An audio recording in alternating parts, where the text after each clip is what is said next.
Bem-vindo a mais uma leitura bíblica diária com o Bispo Rodrigo. Vamos lá para mais essa leitura de hoje. Estamos aí nos 72 dias lendo as Escrituras Sagradas. Estamos no livro de 1 Reis, capítulo 18 ao capítulo 22. Você é o meu convidado nesta manhã, declaro a você um bom dia e seja muito bem-vindo. Se você puder gentilmente aí, compartilhe com o maior número de pessoas que você puder, tá bom? Faça essa gentileza. Se você não puder também, tranquilo, mas se você puder, compartilhe. Hoje nós vamos estar falando um dos textos memoráveis das Sagradas Escrituras, extremamente conhecido, muito pregado em muitas igrejas, e vale a pena demais ouvir os comentários que nós temos para fazer, tá bom? Comentários que nós temos para fazer em nome de Jesus. Então clica aí, compartilha com o maior número de pessoas que você puder, né? Também compartilha aí no seu status. Vamos lá agora. Bom dia você que chegou, Selma, Thaís, Natália. Bom dia a todos vocês que estão chegando de perto, de longe. Vamos lá para mais esta leitura de hoje, né? Hoje é uma leitura poderosa. Você já leu hoje? Você fez já a sua leitura? Ou vai fazer ainda, né? Neia, bom dia. Eu estou um pouco com o nariz entupido, devido a esse tempo um pouco seco, né? Mas glória a Deus por isso, tá bom? Vamos lá, nós vamos fazer a nossa leitura. Eu já fiz a leitura, né? Sei que tem bastante coisas para falar, né? E ontem, irmãos, ontem nós íamos cancelar a live, lembra? E eu dei graças a Deus que eu não cancelei, porque quando eu terminei a live, o hospital ligou cancelando a minha consulta. Você acredita? Imagine se eu tivesse cancelado, esse seria mais um dia por nada, né? Então, graças a Deus, não cancelei. Fiz a live ontem, foi uma bênção a live de ontem, né? E hoje não será diferente, né? Então, hoje nós vamos ler primeiro livro, né? Primeiro livro de Reis, capítulo 18 ao capítulo 22. Eu vou fazer uma síntese, tá, do assunto, vou fazer uma síntese aqui do livro de 1 Reis e depois vou parar em alguns pontos cruciais, porque todos esses capítulos 18, 19, 20, 21, 22 tem muitas coisas importantes aqui para a gente observar, tá bom? Vamos ver, a gente tem uma hora aí para trabalhar, tá bom? Se a gente conseguir trabalhar nesta uma hora, glória a Deus, tá? Vamos lá? Então, no livro aqui, no capítulo 18, nós estamos lendo de Reis. Nós vimos aqui que a partir do capítulo 17 entra, né? Começa a introduzir aqui a vida do profeta Elias, né? Até o capítulo anterior não tinha, mas quando chega aqui no capítulo 17, no capítulo 16 fala sobre o rei Acabe, que foi, irmãos, escute, foi um dos piores reis, tá?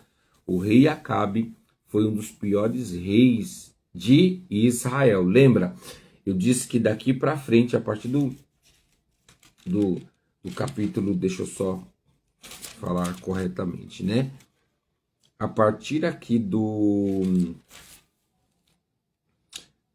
livro de Reis, né? A partir aqui do livro de Reis, deixa eu ver se eu tenho o capítulo certo. Isso, a partir de Salomão, né?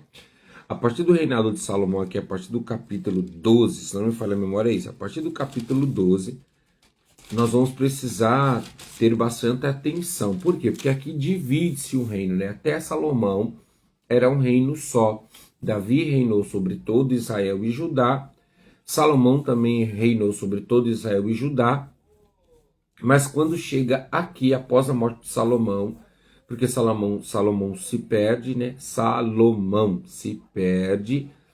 né, adorando outros deuses, e aí Deus traz uma sentença. Qual foi a sentença? Que Salomão não iria mais reinar, sua geração não iria mais reinar sobre todo o povo de Israel, mas Deus não apartaria o reinado, né, conforme Deus havia prometido a Davi. Então essa foi a promessa de Deus. Como Deus tinha prometido a Davi, Deus não tiraria da sua descendência o reinado. Porém, agora começa uma divisão. Nós começamos a ter um rei de Israel, que é uma boa parte das tribos de Israel, e nós vamos ter rei em Judá. Então se divide aí, tá 2 reinados dentro do povo de Deus, o povo de Israel e o povo de Judá. Quando a gente olha aqui para Acabe, Acabe é um rei de Israel e não de Judá. Judá tem um outro rei, que na realidade, quando a gente olha, os reis de Judá, boa parte deles são homens de Deus, homens que adoram ao Senhor. Nós vamos ver isso daqui para frente, muitos homens que são levantados. Mas é por isso que dá uma confusão, porque a gente vê a Bíblia falando sobre 2 reinados. Uma hora o reinado de Israel tem alguém de Deus, outra hora não, mas no reinado de Judá, na maioria das vezes, se não me falha a memória, são liderados por reis separados por Deus, porque essa foi a orientação que Deus deu a Davi, que Deus não iria apartar o reinado de sua família. Claro que Salomão é um bom rei, apesar de se perder no final da sua vida. O seu filho Roboão assume o trono. Roboão já não foi um bom rei. Roboão, né, se contamina com idolatrias, etc. Mas aí Deus levanta reis para confrontar esses reis maus, né? Então Deus levantou lá em Israel o rei Jeroboão, aonde Jeroboão confrontou Roboão, teve lutas, e claro que Deus agora começa a levantar outros reis. Reis da Síria passa a ser reis que Deus está levantando, e nós vamos ver daqui para frente outros reis, tá bom? Então vamos lá. Então no capítulo 17, a gente vê a aparição de Elias pela primeira vez, né? O profeta Elias, o tisbita em Gileade. E aqui no capítulo 18 nós vamos ver o profeta Elias confrontar o rei Acabe, né? O rei Acabe era um rei de Israel. Acabe era um rei manipulável, né? Ele escolhe uma mulher chamada Jezabel para casar. Jezabel não era judia, não era do povo de Israel, tá bom? Jezabel era dos sidônios, se não me falha a memória, tá? Mas Acabe escolhe essa mulher para casar. E essa mulher traz, irmãos, para o povo de Israel uma contaminação muito forte. Por quê? Porque ela era profetisa de Baal, né? Então, Jezabel traz para dentro de Israel, né, o deus Baal e a deusa Azera, que eram deuses pagãos, né, para as nações vizinhas aí. E aí ela contamina o povo de Israel ao ponto de trazer, né, a imoralidade para os cultos desses deuses, né? Jezabel, além de profetisa, também era uma prostituta cultual, né? Ela também se deitava com os profetas de Baal, né? Então, se tratando da adoração, então ela traz a prostituição cultual para dentro do povo de Israel. E muitos sacerdotes e profetas, né, ali israelita, passaram a cultuar a Baal e a Azera, né? E aqui no capítulo 18 nós vamos ver o primeiro confronto, né? Então, olha lá, vamos ler para você ver como que era esse confronto entre Acabe e Elias. Então, capítulo 18, versículo 1. Algum tempo depois, no 3º ano da seca, o Senhor disse a Elias: vá apresentar-se ao rei Acabe, diga-lhe que enviarei chuva. Elias foi apresentar-se a Acabe. A fome era severa em Samaria. Acabe mandou chamar Obadias, o administrador do palácio. Obadias temia profundamente o Senhor. Certa vez, quando Jezabel havia tentado matar todos os profetas do Senhor, Obadias escolheu 100 deles em 2 cavernas. Colocou 50 em cada caverna e forneceu alimento e água para eles. Acabe disse a Obadias: precisamos ir a todas as fontes e vales na terra. Quem sabe encontraremos pasto suficiente para salvar pelo menos alguns dos meus cavalos e mulas. Então dividiram o território entre si, e Acabe foi para o lado e Obadias para o outro. Enquanto Obadias caminhava, viu de repente Elias vindo em sua direção. Ao recorrê-lo, Obadias curvou-se diante dele com o rosto no chão. É o Senhor mesmo, meu senhor Elias? Perguntou. Sim, sou eu, respondeu Elias. Agora vá e diga ao rei: Elias está aqui. Obadias, porém, protestou: que mal lhe fiz para que me envie para morrer nas mãos de Acabe? Pois tão certo como vive o Senhor, seu Deus, o rei procurou em todas as nações e reinos da terra, e de uma extremidade à outra, e cada vez lhe dizia: Elias não está aqui. O rei Acabe fazia o rei daquelas nações jurar que tinha falado a verdade.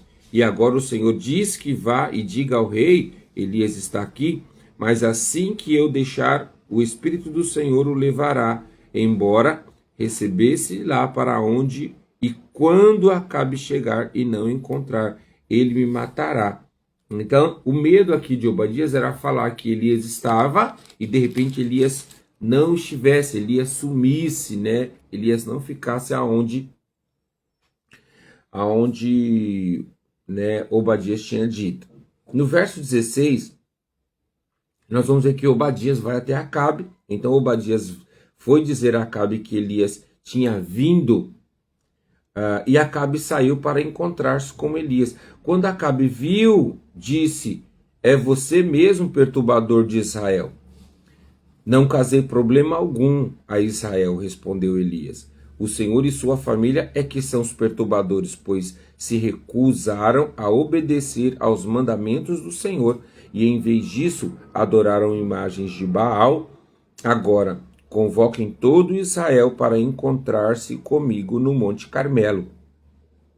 Além dos 450 profetas de Baal e 400 profetas de Azera, que comem à mesa de Jezabel. Então, Jezabel alimentava aí 850 profetas, entre profetas de Baal e profetas de Azera. Aqui, neste capítulo 18, nós vamos ver o desafio que Elias faz aos profetas de Baal. Elias chama esses profetas e diz: vamos provar quem é Deus em Israel. Se é o Deus dos exércitos, o Senhor dos exércitos, ou se é Baal. E aí Elias vira para os profetas de Baal e diz: vamos preparar um altar.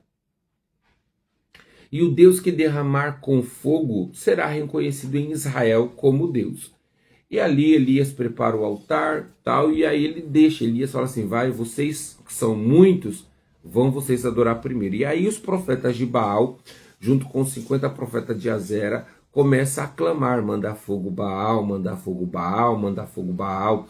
Eles começam a se cortar, se mutilar para chamar a atenção de Baal, e nada acontece. E aí, irmãos, Elias, aqui no versículo 27 do capítulo 18, Elias começa a zombar deles. Aí Elias diz assim, por volta do meio-dia. Então eles começaram cedo, né? Mas por volta do meio-dia, Elias começa a zombar deles. Vocês precisam gritar mais alto, dizia Elias. Sem dúvida, ele é um Deus. Talvez esteja meditando ou ocupado em outro lugar. Ou talvez esteja viajando ou dormindo e precise ser acordado.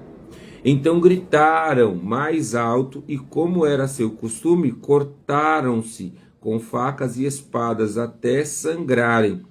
Agitaram-se em transe desde o meio-dia até a hora do sacrifício da tarde, mas não houve sequer um som, nem resposta ou reação alguma. Então, Elias zomba deles, dizendo: já que vocês que Baal é Deus, então vamos lá. Vamos ver se Baal é Deus mesmo, né? E aí ele começa a chamar, a zombar, e nada, Baal não responde. E a palavra Deus aqui está com Deus minúsculo, tá? Então quando Elias afirma, sem dúvida ele é um Deus, né? Esse um Deus está com letra minúscula, então Elias não reconhece Baal, né, e nem Azera como deuses, tá? No versículo 30, então vai dizer assim: então Elias disse ao povo, venha aqui.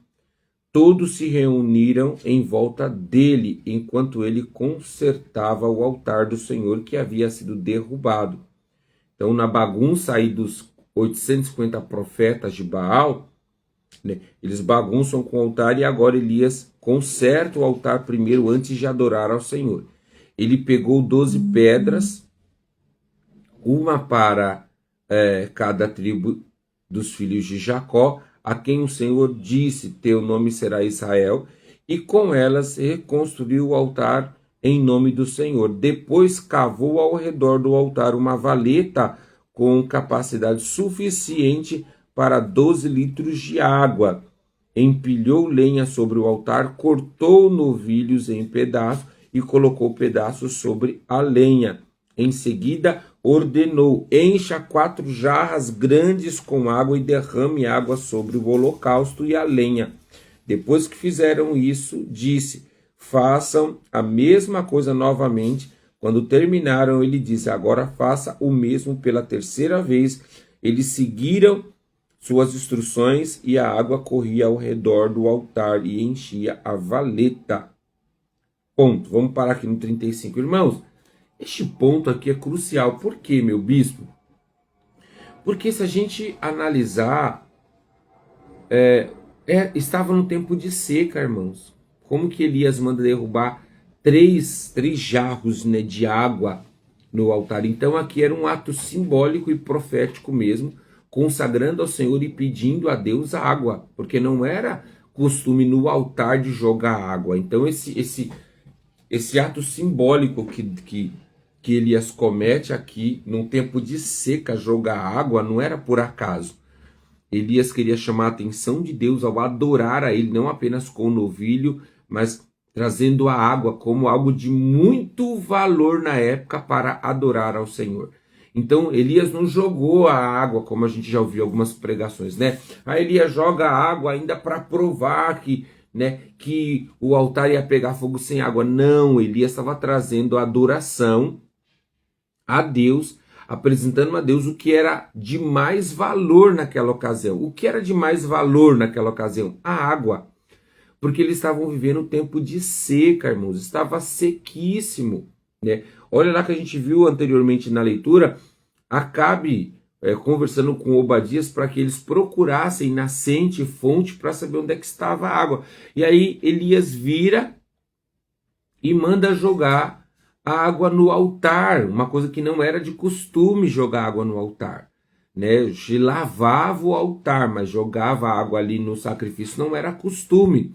E ali Elias manda fazer isso, e ali faz uma valeta, e o texto vai dizer que na valeta cabia 12 litros de água. Agora você fica pensando, irmãos, num tempo de seca, em um monte, né? Provavelmente a terra estava seca. No momento que tacou a água, a terra deve ter chupado muita água, né? Nutrindo ali a terra. Então pensa como foi, né, na mente das pessoas, como é um desperdício. Elias está fazendo um desperdício jogando água. Mas enfim. E aí chega o grande momento. No versículo 36, na hora costumeira de oferecer sacrifício da tarde, o profeta Elias se aproximou do altar e orou. Olha a oração de Elias. Eu gosto muito dessas expressões, irmãos, das orações dos homens de Deus, sabe? Olha a oração de Elias. Ó Senhor Deus de Abraão, de Isaque e de Jacó, prova hoje que és Deus em Israel e que eu sou teu servo. Prova que fiz tudo isso por ordem tua. Olha só. Então, quando Elias joga a água, era a ordem de Deus, né? Quando Elias cava as valetas, era a ordem de Deus. Quando Elias convoca o desafio aos 400, aos 850 profetas, era a ordem de Deus. Elias não estava fazendo por fazer. Elias não estava fazendo, né? Ontem estava na aula de intercessão e eu estava dizendo isso, né? Que muitas das vezes a gente escuta por aí, né? Orações emocionais, né? Para mexer no emocional das pessoas. Ah, se eu sou homem de Deus, vai acontecer isso. Não é isso que Elias está fazendo. Elias está dizendo, olha a palavra de Elias, como está diferente. Olha a palavra de Elias, né? Ó Senhor Deus de Abraão, de Isaac e de Jacó, prova que hoje és Deus em Israel e que sou teu servo. Na maioria das vezes a gente quer provar quem somos. Não é o Deus que servimos. Ele está dizendo, prova que eu sou teu servo. Né? E aí ele diz, prova que fiz tudo por ordem tua. Ó Senhor, responde-me, que este povo saiba que tu, ó Senhor, é o verdadeiro Deus e estás buscando o povo de volta para ti. Então, uma oração extremamente simples, uma oração extremamente curta, uma oração que fala muito mais de Deus e não do profeta, fala muito mais de Deus e não de nós. Não era para Deus demonstrar poder, para mostrar que Elias era o grande profeta, não. Era para Deus provar para o povo que verdadeiramente ele era o único e o verdadeiro Deus. E a Bíblia vai dizer no versículo 38 que no mesmo instante o fogo do Senhor desceu do céu e queimou o novilho, a madeira, a pedra, o chão e secou até a água da valeta. Quando o povo viu isso, todos se prostraram com o rosto no chão e gritaram, o Senhor é Deus. Sim, o Senhor é Deus. Elias não ficou horas orando. Elias não ficou 3, 4, 5, 6 horas orando como os profetas de Baal. Elias faz uma oração simples, engrandecendo o Deus, o Senhor dos exércitos, o Deus de Israel. E o Senhor responde ali, envergonhando a Baal e a Azerá, envergonhando os profetas de Baal. O texto vai seguir, Deus é aclamado como o único e verdadeiro Deus e Elias manda matar, ele mata os 850 profetas de Baal. Quando Acabe fica sabendo, irmãos, do que estava acontecido, Acabe vai falar para Jezabel, né? Aqui no versículo, aí nós vamos para o capítulo 19. Acabe conta a Jezabel tudo que Elias havia feito, incluindo o modo como havia matado todos os profetas de Baal. Por isso Jezabel enviou uma mensagem a Elias, que os deuses me castiguem severamente, se até amanhã nesta hora eu não fizer a você o que você fez aos profetas de Baal. Irmãos, aqui eu quero fazer uma parada. Claro, eu não estou aqui, irmãos, tirando, sabe, os sentimentos de Elias. Afinal de contas, Jezabel não era qualquer mulher, tá? O primeiro ponto que a gente precisa entender aqui é que Jezabel não era qualquer mulher. Jezabel não era tanto uma mulher comum, irmãos, que de poucas pessoas, escuta, de poucas pessoas na Bíblia, ela é uma das mulheres que a Bíblia diz que se torna, não ela, tá? Preste atenção. Se torna um espírito. A Bíblia vai dizer lá em Apocalipse que um demônio, né? Acaba sendo chamado de espírito de Jezabel. Aquilo não era o espírito de Jezabel, não era o espírito da mulher Jezabel que virou um demônio, mas o demônio, o espírito maligno que agia por trás de Jezabel. Ele patenteia, né? Ele traz aí uma patente sobre o nome de Jezabel. O espírito que agia em favor, né, ou a favor da vida de Jezabel, assume de tão terrível que era esta mulher. Então, realmente, Jezabel era terrível. Mas, irmãos, presta atenção. Elias acaba de dizer que tudo o que aconteceu não foi ele, foi o próprio Deus que o mandou. Quando Jezabel aqui está ameaçando Elias, Elias deveria ter voltado essa ameaça para Deus. Elias devia ter falado, peraí, mas quem ordenou não foi eu, foi o próprio Deus de Israel.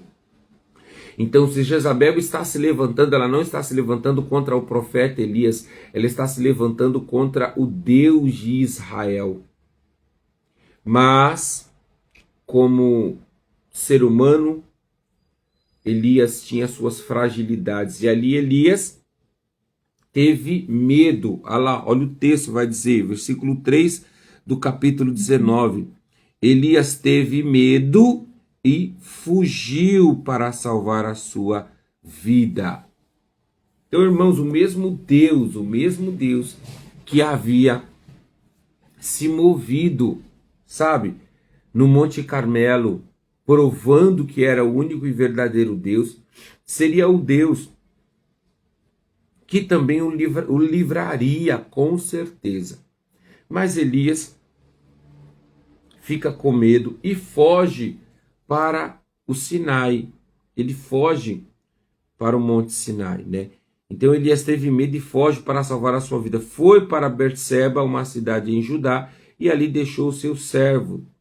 Depois foi sozinho para o deserto, caminhando o dia todo. Sentou-se debaixo de um pé de giesta e orou, pedindo para morrer. Já basta, Senhor, disse ele.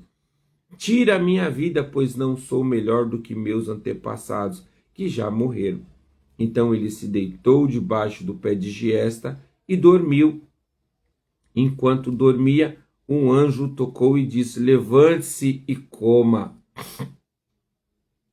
Elias olhou ao redor, viu perto de sua cabeça pão assado sobre a pedra quente e um jarro de água. Ele comeu e bebeu e se deitou novamente. Versículo 7.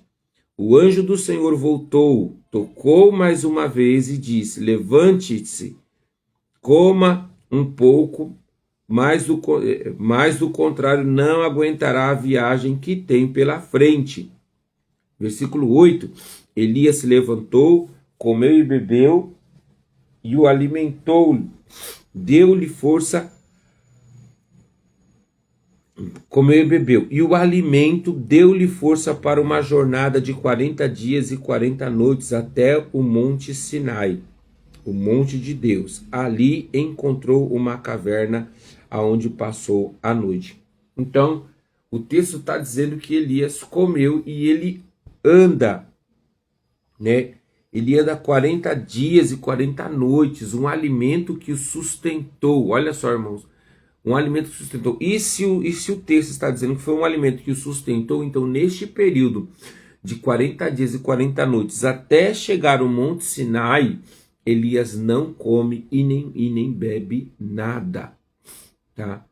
Ele vai até o Monte Sinai, provavelmente ele fica em jejum, tá? Ali encontrou uma caverna onde passou a noite, né? E ali o texto vai falar que o Senhor visita, porque não era, escute, irmãos, não era para Elias estar na caverna, tá? E aqui entra uma lição poderosa para nós, né? Entra uma lição poderosa. Nós não podemos deixar, escuta, queridos, nós não poderemos deixar o medo nos parar, tá? Às vezes nós vemos crente com costume de acontecer alguma coisa, eu vou para a caverna, né? Não, irmãos. Caverna não é lugar que Deus reservou para nós, tá bom? Caverna não é, embora a gente vai ver,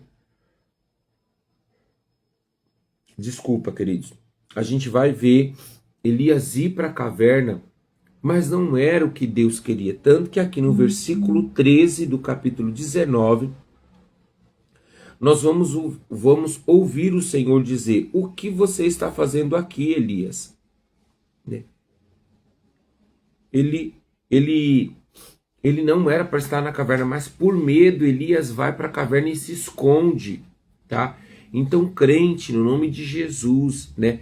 Saia da caverna. Ah, eu tô na caverna. Eu quero fazer uma pergunta para você. Você tá na caverna por quê? Quem que tá te ameaçando? Porque no caso de Elias, quem estava ameaçando ele era Jezabel. Era a esposa de Acabe. Uma mulher que tinha um poder no reinado de Israel muito grande. Na realidade, quem dominava o reinado era Jezabel e não Acabe. Acabe era um frouxo. Então, quando Jezabel ameaça Davi, ameaça Elias, não sei porque eu estou trazendo Davi, né? Quando Jezabel ameaça Elias, irmãos, Elias sabia que não era qualquer ameaça. Se Jezabel falou, ela iria cumprir. Diferente de Acabe. Diferente de Acabe. A gente vai ver que Elias não se importa em nenhum momento a ter contato com Acabe, mas a gente não vê nenhum contato de Elias com Jezabel. Tá? Então, cuidado, crente. Sai da caverna. Deus não te chamou para estar na caverna. Deus te chamou para cumprir um propósito, para cumprir um destino. Se você está com medo, se você está inseguro, vá buscar Deus. Vá buscar Deus, não vá se trancar, não vá para a solidão. Deus não tem solidão para nós, tá? Deus não tem. Se Deus tivesse, Deus não iria perguntar para Elias: o que você está fazendo aqui? Quem te mandou vir para a caverna? E ali Elias responde, né? Tenho servido com zelo o Senhor, o Deus dos exércitos. Contudo, os israelitas quebraram a aliança contigo, derrubaram os teus altares e mataram todos os teus profetas. Sou o único que restou e agora também procuram me matar, né? Então o Senhor lhe disse: volte pelo caminho por onde veio e vá para o deserto de Damasco. Quando chegar lá, unja Azael para ser rei da Síria. Depois unja também Jeú, neto de Nissi, para ser rei de Israel. E unja Eliseu, filho de Safate, da cidade de Abel-Meloá, para substituir você como meu profeta. Olha lá, irmãos. Olha lá. Não era, eu tenho certeza absoluta, olhando para o texto, esse não era o primeiro plano de Deus. O primeiro plano de Deus não era levar Elias, né, nessa carruagem que Deus acaba fazendo. Não era esse plano. O plano era que Elias fosse o profeta, né, que derrotaria Jezabel. O profeta que acabaria com o reinado de Acabe. Mas Elias está com medo agora. E sabe o que acontece, irmãos? Meu Deus. Meu Deus. Quando a gente deixa o medo controlar a nossa vida, sabe o que Deus faz? Deus troca. Porque o medo vai impedir de você exercer fé. O medo vai impedir de você corresponder a Deus. Por isso nós vamos ver lá no Novo Testamento a palavra de Deus nos dizer através do apóstolo Paulo que ele não nos deu um espírito de medo nem de covardia, mas um espírito de poder, um espírito de ousadia. Porque o medo paralisa. O medo nos paralisa, o medo ele quebra a nossa fé, ele impossibilita a gente de exercer fé. O medo faz isso.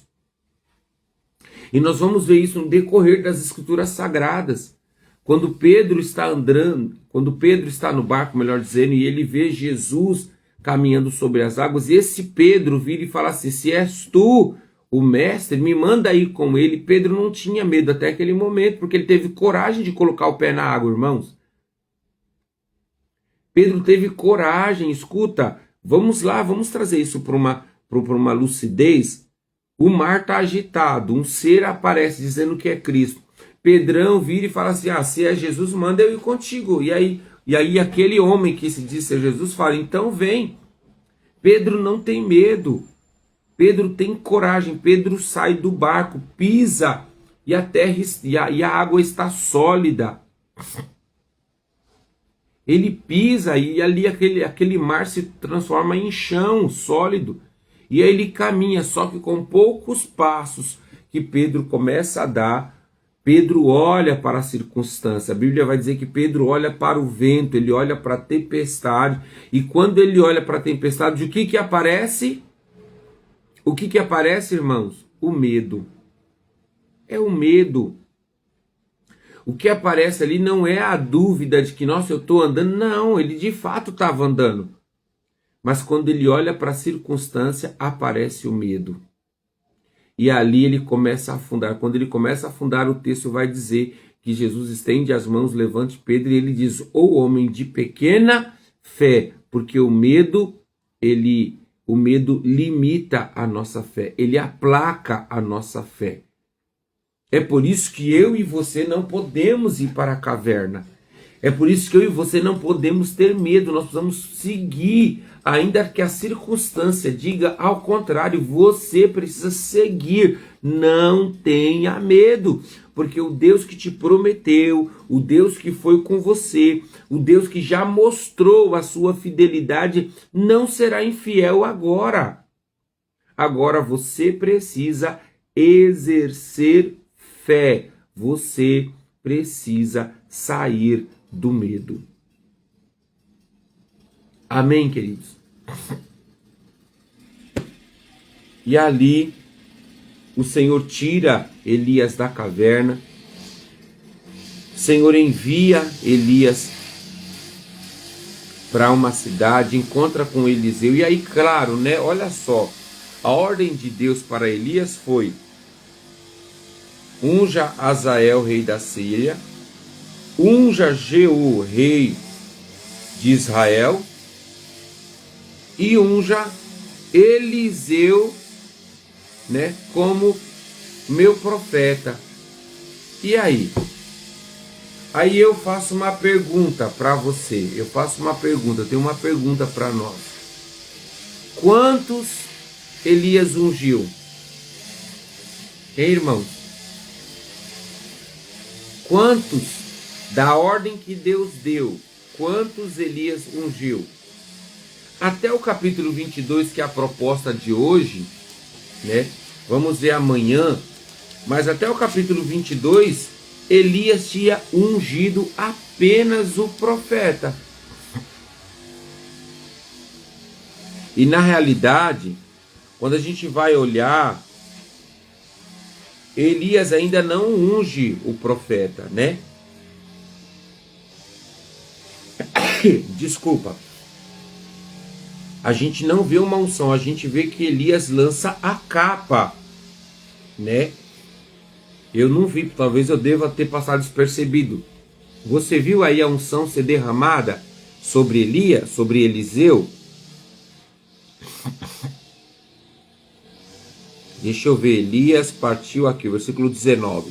Elias partiu ao encontro de Eliseu, filho de Safate, arando no campo, havia 12 parelhas de bois. Eliseu arava com a última parelha. Elias se aproximou de Eliseu, lançou a capa sobre o ombro dele e continuou a caminhar. Eliseu deixou os bois ali, correu atrás de Elias e disse: primeiro, deixe-me dar um beijo e despedir dos meus pais e minha mãe, então o seguirei. Elias respondeu: pode voltar, mas pense no que eu lhe fiz. Porque jogar a capa era uma escolha, era um símbolo que o profeta estava escolhendo seu discípulo. Até aqui, irmãos, escuta. Até aqui, no versículo 21 do capítulo 19, Elias escolhe Eliseu, mas Elias não ungiu Eliseu ainda. E Elias ainda tinha que ungir Azael, rei da Síria, e Jeú, rei de Israel. E Elias não cumpre isso. Até o capítulo 22, não há nenhum cumprimento das ordenanças que Deus dá a Elias. Eu vou repetir. Elias escolhe Eliseu. Mas aqui não fala de unção ainda. O texto não imprime uma unção. Não diz que Elias ungiu Eliseu como profeta, que ainda não há. Vamos ver se mais para frente a gente vê Elias ungir. Vamos ver se o capítulo 1 de 2 Reis, né, vai demonstrar isso, porque até aqui não. Então a gente vê que o medo, o que o medo causa na gente? O medo vai paralisar os planos de Deus.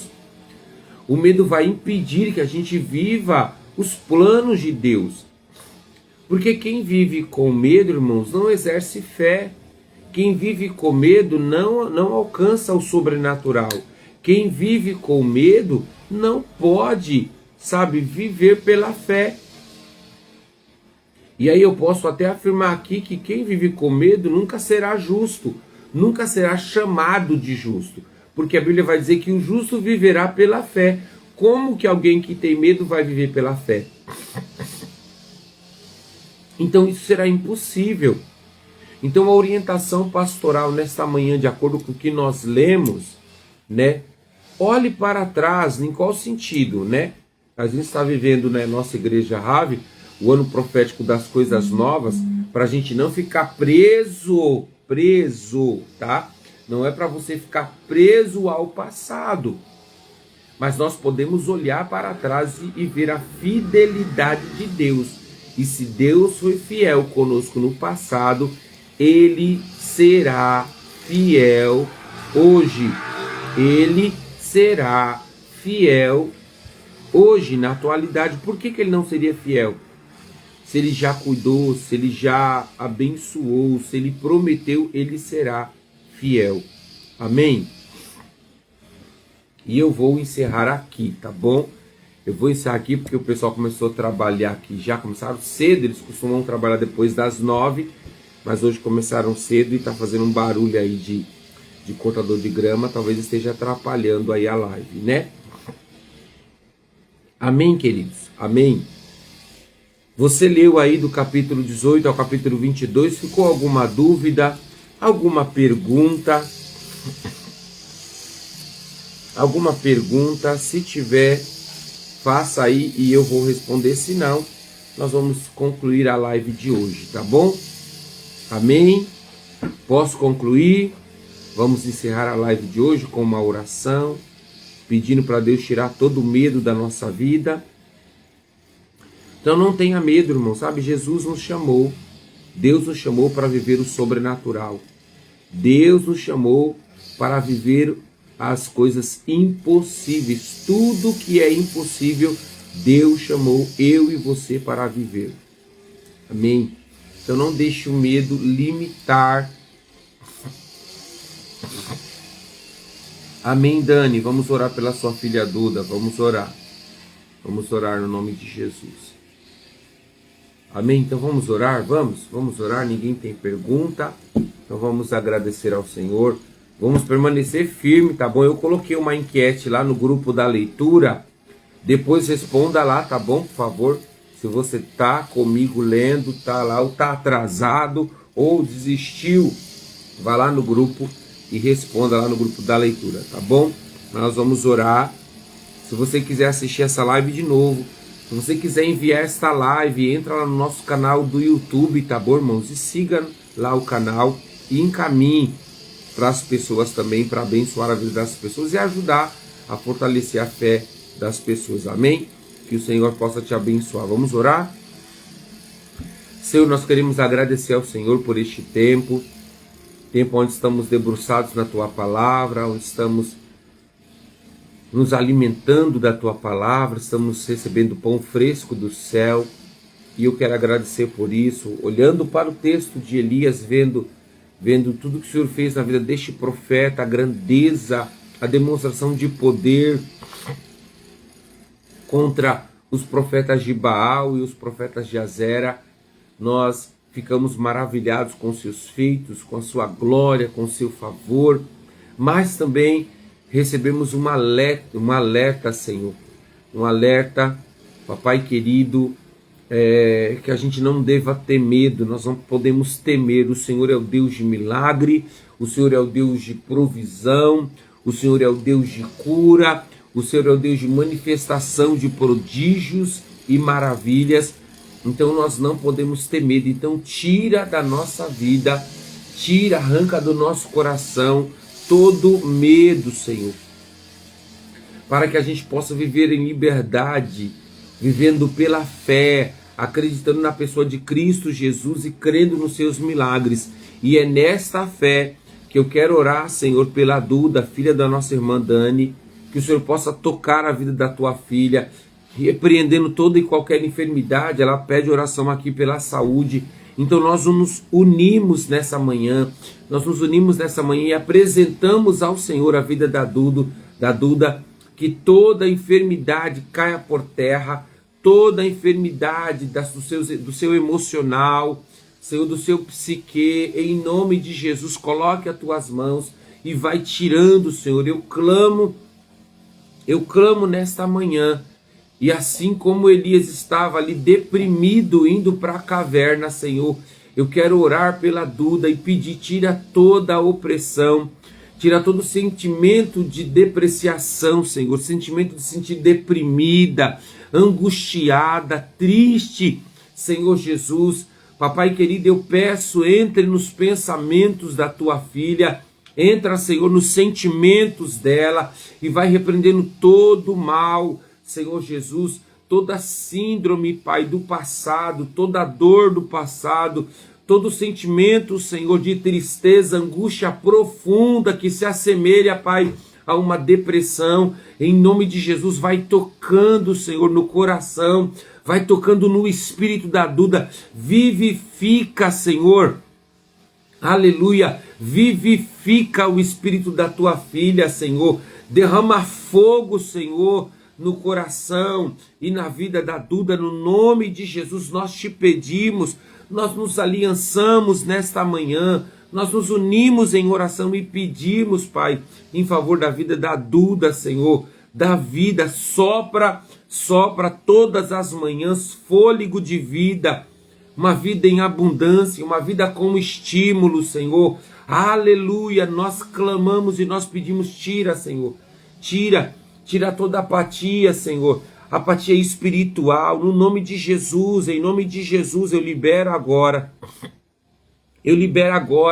que das minhas mãos, Senhor, e que da minha oração, e que das minhas palavras, da palavra verbalizada, da palavra logo, saia a vida, Senhor, para a vida da Duda. Eu libero saúde, Senhor, saúde emocional, saúde espiritual, em nome de Jesus, que toda fraqueza saia agora no nome de Jesus, saia toda fraqueza eu repreendo agora toda a fraqueza, vai tocando a vida da Duda e toda e qualquer enfermidade que queira assolar a vida da Duda, Senhor, nós repreendemos agora e liberamos uma palavra de fé, Senhor, sobre a vida da Duda agora. Nós também oramos pelo Bernardo, Senhor, filho da nossa irmã Natália. Vai de encontro com o Bernardo, Senhor. Estabelece o Bernardo, Senhor. Foi um sonho, teu sonho para a vida da tua filha. Papai querido, eu estava ministrando ontem e eu estava dizendo que nenhuma criança é acidente. Não importa qual foi os motivos para aquela criança ser gerada, não importa como ela foi gerada, o porquê que ela foi gerada, se humanamente nós citamos que foi um acidente, mas eu aqui quero liberar uma palavra, que cada um dos nossos filhos foi planejado pelo Senhor. Então o Senhor é responsável por ele. Não existe acidente algum, Senhor. Então eu oro nesta manhã pelo Bernardo, abençoando a vida do Bernardo e dizer que o Bernardo é um menino escolhido por Deus. Senhor, é um menino escolhido por Deus. Eu libero essa palavra, é um menino escolhido por Deus. O Senhor é responsável pelo Bernardo. Então toca a vida do Bernardo nesta manhã, Senhor, na autoridade do nome de Jesus. Em nome de Jesus.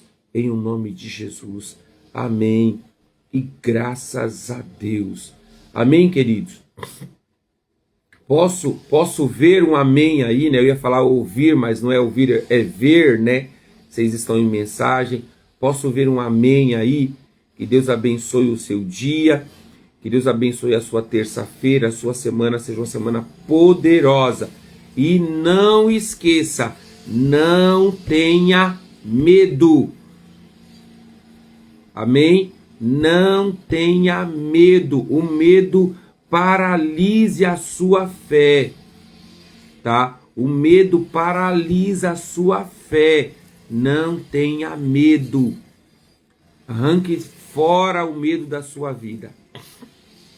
E aqui eu não quero colocar, seja, irmão, seja qual for a circunstância.